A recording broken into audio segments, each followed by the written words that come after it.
olev suvi oskas oma loomingus elegantselt ühendada konkreetse ja tingliku. Ent nagu ta ise ütles, oli kõigest olulisem tema jaoks neid kandev värv. Mõnede maalide puhul oli subil väga konkreetne nägemus nende presenteerimise viisist.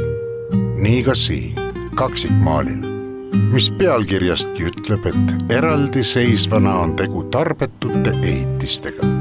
Ent koos sünnib neist maagia. Paari heidavad nurk ja poolring, yin ja yang ning sellest aimatav maastik. Kohtuvad liivakallas ja meri, mets ja maa, linnakeskkond ja loodus. Suvi näeb ja loob lõputuid universume, kuhu astudes ei lõpe avastamine mitte iialgi.